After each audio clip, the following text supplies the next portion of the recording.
Hey everyone, welcome back to the Shakedown. On this episode, I am continuing my conversation with Malone. If you want to see the beginning of that conversation, there is a link in the description. This episode, we're going to be focusing mostly on why do officers back each other up, even though they don't necessarily like each other. And then what is prison life like for the officers? And do they just live normal everyday lives and then come to the prison? Find out now.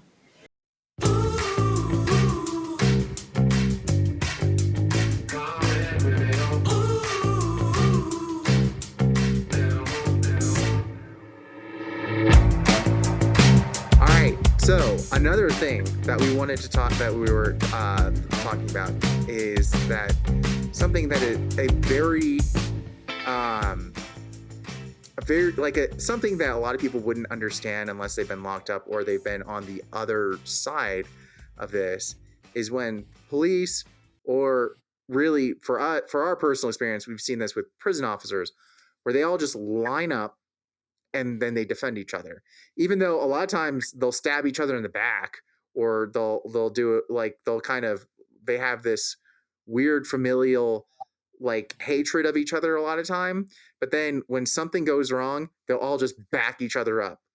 And we have They have unified. They present a unified front of lies whenever they have to. mm-hmm. With and lying, well, I'm talking about they. I have never seen anybody can tell lies like TDC employees. They will lie. They will lie with the proof put in their face. They'll lie. And whenever it's absolutely come to light and it all starts crumbling down, it's like what you said. It's like in the case of Geesey. At first, lie, but then the videotape is shown, and whenever it's on videotape, then all of a sudden it's okay, this person has to fall on the sword, and then they start making decisions on who it is that's going to have to take the blame. Funny enough, it's funny how everybody didn't lose their job that was involved in that, because I mean it literally went from the warden down, but all you saw that was yeah, that was so I was so all right. For those, we've touched on Geesey's case before, but let's break down this case because what happened there. it's an amazing story. First off, Geesey's a hero. First of all, Geesey. I was locked up with Geesey at the Ramsey's unit. Ramsey. Ramsey one. There's several. No, There's just like now I guess it's just Ramsey now since they've renamed the other units. yeah, they've renamed the other unit, but it's still Ramsey one. Um, and I think Ramsey is one of the names like so there's, as I've been finding out recently, a lot of the units, the prisons in Texas, are named after the plantations that were there on the Right, land that Texas bought them from. right. So Ramsey would be the plantation owner that owned all that land in Rosharon. So that's why they're all Ramsey, Ramsey, Ramsey. And same thing with Darrington, and why it's all of a sudden now the Memorial Unit, because Darrington was a um, Big a plantation. big plantation. And now they're like, we need to kind of step back the fact that these were all plantations. We leased our inmates and we Yeah, still kind of do the slavery thing all the time. Yeah. change the names, therefore the situation can stay the same. Right. Hasn't changed since the days of slavery. I It's think it was actually some kind of even back whenever they had problem. Whenever the problem was with like Native Americans, indigenous peoples and so forth like that. I think they were actually using those areas as like a detention camp or something. But I could be wrong about that. I think I looked on Google Earth or something. I was looking up some of those areas, and that's what they were saying. It goes back as far back as history you can get in this area. The places where they have prisons have been slave camps and still are. they're cursed ground, and there it's not the history is not great. And like I said, there's a lot of performative things they've done to try and draw attention away from what's happened there, but that's not good. Do you remember whenever they uncovered those mass graves? I think they were digging in somewhere around the central unit, and they found the mass graves of old of the prisoners that they were using for labor in some areas, I remember slave hearing labor. about it. I remember hearing about it, but not that's about it. Just vaguely hearing about them uncovering a mass grave, which was always wonderful to hear while you're locked up. Yeah, So Geesey, all right, Geesey, um, basically Geesey was is well, I think he's out now, but I yeah, think he got out. Geesey was locked up for a long time. He had a family that really supported him, and he was one of the very few inmates that knew how to do paperwork, which was he could do write ups. He knew how to do the proper steps, which could which like basically if a when you're talking about write-ups and like filing grievances and things like that, there is a process that can actually get people in trouble. There is Lawsuit thing. lawsuits, and he could do all of his legal work. He could do it successfully, and a big part of that was because he had a family that cared about him outside of prison. Without that family, they could have just shuttered him away in a maximum security unit in the middle of nowhere. Yeah, never let him get any mail out or anything like that. That's happened before. Right.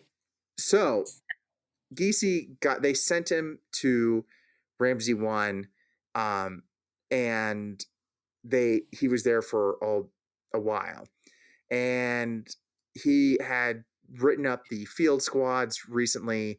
He written up about he actually what he was his big thing that he was doing at the moment was that the He warden. got the thumb drive or something off Well, the unit to oh yeah, the he had reporter. gotten a lot of evidence, all right, including a thumb drive, including a lot of information, and that was one thing he was doing too. He was getting information off the unit, which is another thing that was kind of saving his ass, even though it was also putting him in a lot of jeopardy. He gotten evidence uh to the It was a thumb outside. drive, and it had It, a it had the uh, email on it. orders.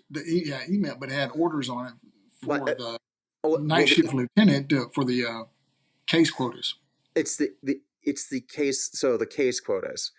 What the case quotas were is that the warden had um, had handed down and he had given it to the major, which the major then redistributed to everyone else. And the orders for the case quota were this: every officer on the unit had to write up 2 cases a shift. Um, every time they came on shift, they would need at least 2 cases, or else they were And going to told them get what to write it up on. this Told that. told what the, So here's the thing about that. Okay, there that might have been a separate email.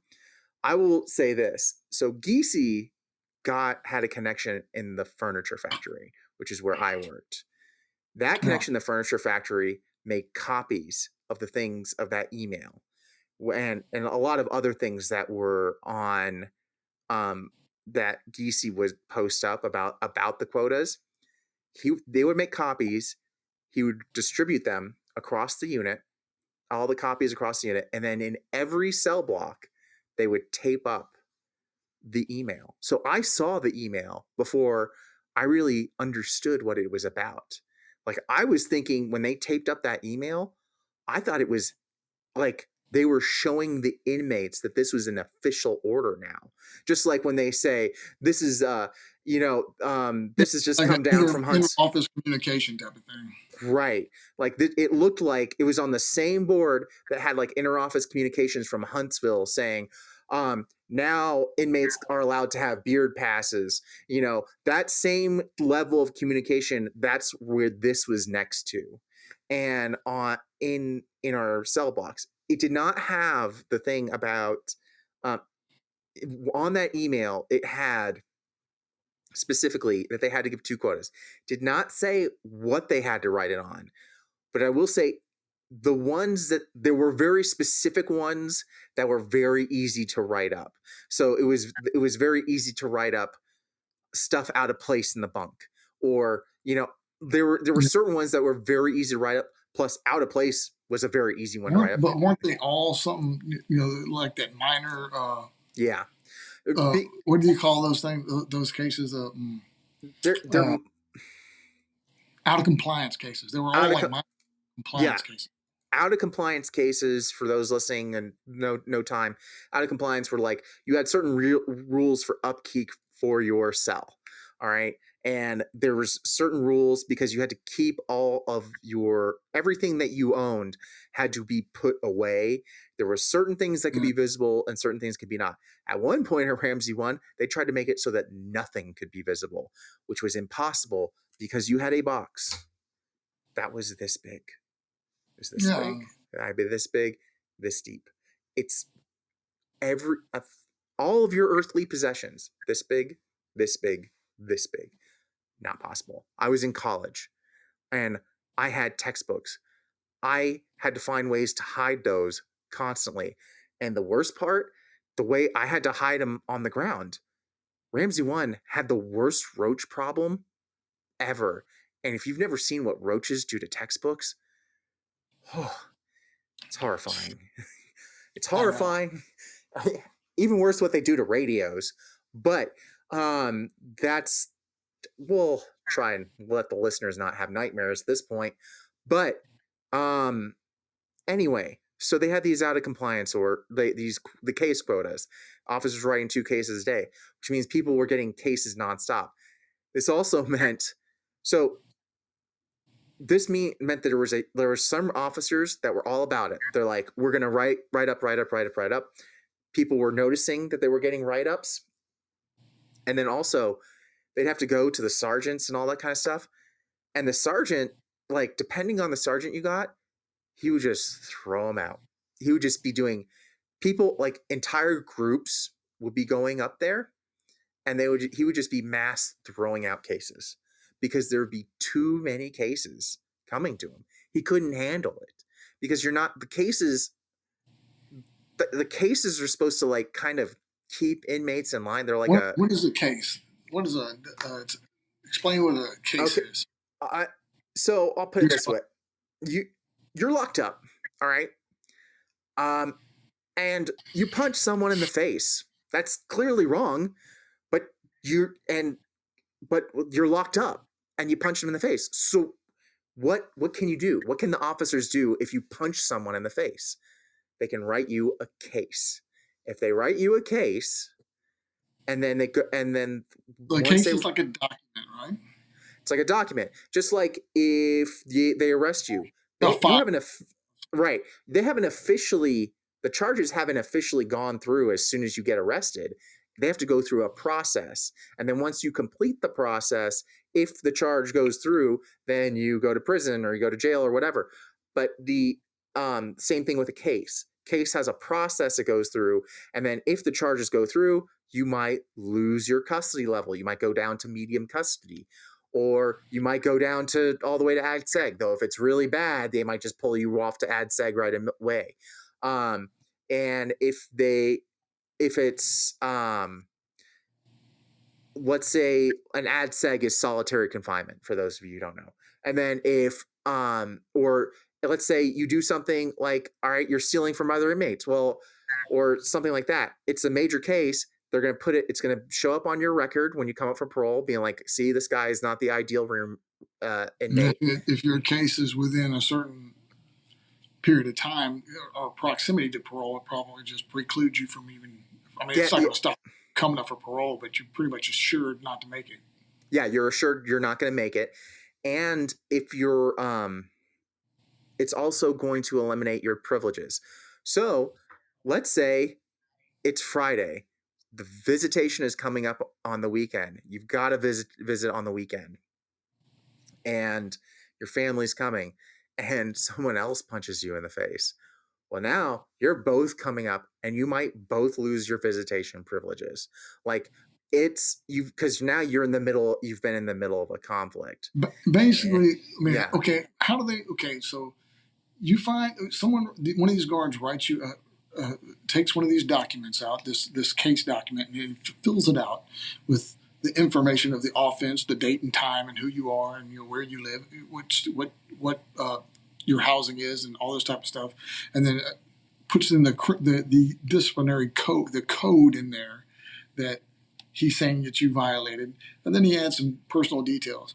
So what's going to happen after that? After they file one of these pieces of paper, then You're let's gonna say that what's going to happen next? all right. What's gonna happen next is you're gonna get called. You're not gonna get called while you're at By who? work. You're gonna get called by the case officer or by usually by a sergeant or by a ranking officer A who sergeant or above has to come in yes and they have to yes investigate. They don't have to necessarily have to call you out though. Sometimes they'll actually come to you. yes that is true. Sometimes they will.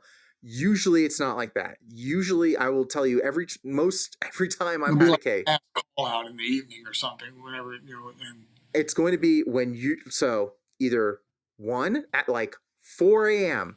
they'll call you over there, or two it'll be at 6 p.m. Right when you're like about to get ready for your favorite show and right before count, like a minute before count, and they're gonna send you over oh, to another build, and you're gonna be they're good stuck about in. that. They're gonna get you stuck in that count for 2 hours, and you're gonna Sitting have in the to. hall. You're gonna be standing in the hallway before you see that case officer, and then you'll see the chaos officer, and then you'll get stuck in count again because it's evening and you have multiple counts. Yeah. So that Especially if it's a minor case, they try to do that to you because they know they're not going to be able to do much else to you. So they just try to inconvenience you as much as they can. the other thing You they're can all you can even refuse to go to those things. You can refuse your what you call it. You can refuse to go to the investigation. You can refuse to go to the case thing, to the hearing of the case and all that. But even whenever you do refuse, oftentimes they'll send a guard down there to personally come and get you and threaten you with more disciplinary action if you don't come, just to get you to go down there. So you have to, if you're going to refuse, you have to go and sign a piece of paper at the desk or something, which is nonsense. You don't have to. I've seen them do it. yeah, I've seen them do that too. And the other part of it, I think too, the reason why they do it is because they want to get you all riled up and hope they can Oh get yeah, you on some. They want you to get something else. They want to get you on. Oh, you're going to cuss me out. Well, here's a new case, and here's they you know, especially do that whenever it comes to those major disciplinaries. Whenever you have to go to a major and they have the recording. I don't know how many times I've seen those things. That captain will he'll do his finger like this because he knows that they can't see him on the tape. They have the yeah, old fashioned tape recorder, the with the big ass buttons on it. yeah, He'll stop the tape. I don't know how they get away with stopping. This is what blows me away is that there's nothing stopping them.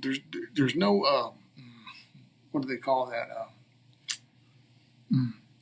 procedure for stopping for just stopping the recording. Why are they recording this to make sure that the whole case is documented? But at any point in time that they so decide, they're in control of the tape recorder, can turn it off and turn it back on at will. So they'll turn it off, cuss you out, get you all kinds of ways riled up, tell you that they don't give a damn about anything you're saying, and as far as they're concerned, you deserve everything you get, and then click, hit it again just when they know you're about to talk, so they get you coming across as aggressive. And whenever you catch your bad tone on there and all that, it doesn't matter what you say after that. You're going to sound upset, and that's just going to people are going to be. And if you try to use that tape as evidence later on in some kind of grievance or appeals process, well, then this is what they have on you. Is well, the inmate was being aggressive and was being disruptive or something else, something like that. we've talked about this before, and so this is a good time to point out like this is what Geesey was up against. This is what Geesey was good at fighting. So the officers did not like Geesey. All of their normal tricks did not. It sometimes worked. He had to deal with some stuff. It is not being a person who's good at writing paper in prison. Not a good life. It is a tough life. You have to be committed to writing that paper because you're gonna have If to he'd do have it. been on another unit, if he'd have just been on over there right across the street on the Stringfellow unit, they don't have cameras there. If they'd have done the same thing to him on the Stringfellow unit that they did to him on the Ramsey 1 unit, we would have never known about it. He would have been buried in Ag Seg somewhere for a long time. So what did they do to Geesey? And then why is Geesey so prison famous and why is he such a hero? So the field squad, what like the ones that were there, the field squad is like the hit team for the warden, for the staff, for like the prison officers. Like when anytime they need dirty work done, they're gonna call the field squad. When they're doing shakedowns and things like that, the field squad comes out. So the field squad comes down and they're like going to shake down, and they're not going to shake down the entire cell block that Geesey's on. They're coming to shake down Geesey's cell, period. All right. So they go down and shake down his cell, and lo and behold, they find a hammer in his cell, a weapon. So they lock his ass up. He's in ad seg. Geesey gets a hold of his people some way, somehow. Don't know how he does it, but he manages to get a hold of his people and says, look, there is something like this is not mine. You need to check the video, check the cameras. And fortunately, as Malone just said, they had cameras at that unit. So they Which is had rare. They don't have cameras on most units in Texas. Dalhart. That's unusual. Dalhart has cameras all over, and there's like 2 working cameras. None of them are on cell blocks. So there, the idea that there was a working camera system outside of Geesey's cell block that caught the field officer with the hammer before he walked in, amazing. That was a miracle, and that made the Houston Chronicle, that made the Marshall Project, that made all like the big rounds in the news, and every inmate heard about Geesey and Geesey was immediately shipped to the Rams or to Stringfellow, Stringville. where I was, and that's where I met him. And so Geesey gets shipped to Stringfellow, and to me, I just hear about the man, the myth, the legend, Geesey, over at Ramsey 1. And meanwhile, they're doing an investigation over this whole thing. Now, the field officers, I think maybe 1 or 2 of them got fired. All right, that was the extent of the firings that happened. But as we all know, they've all gotten directions from Yeah, the they weren't direct. They did not make that decision on their own. That was Mm-mm. something that was decided upon from way higher up. It was the people that Geesey had implicated with the that thumb drive or whatever that thing, uh, memory stick or whatever the hell they call those things, that made those decisions, that give the orders to Right. They didn't want whatever Geesey had to get out to the papers because he had stuff on the and warden and the already major. at that point. And that got out to the papers, and then so the information about the warden, the major, and then the video of the field squad got out. The field squad people got fired. The um the warden and the major get shipped to other units. The warden just becomes a Oftentimes the case. They're whenever disciplinary for people that high up, they don't lose their job. They just get moved around. yeah, and that's it. They got the warden just becomes warden at another unit. The major, who he became the center of this, even though he's the third in command here. He got a pay cut and became the major on a medical unit on Estelle, I think. And I was like, but that like the all right, it basically from bottom up, the punishment got worse at the bottom, was the worst at the bottom, and the person who was making all the decisions at the top, least amount of punishment. I bet you if you really look into it too, that before those guys at the bottom had to fall on their sword, they were told that, look, we got to make this look good. We've got pop, but we're going to take care of you, type of thing. I'd like to know what ultimately found where they landed. It I wouldn't think be you'd be interesting. surprised. Probably wouldn't be surprised. I'd probably want to throw up because that's the thing. Those guys are probably, yeah, they're gonna. It is, and I'm gonna say this about like this is how old school Texas prisons are. The wardens, the deputy wardens, a lot of the officers, they live in houses that are maintained by inmates every day.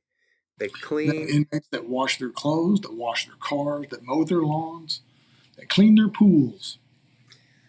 this it and their houses are on former plantations. Oh, They're slaves, but they're inmates who are doing all of the work for them. If they need something done, sometimes, hey, do I need brand new shoes? I'll have an inmate make them.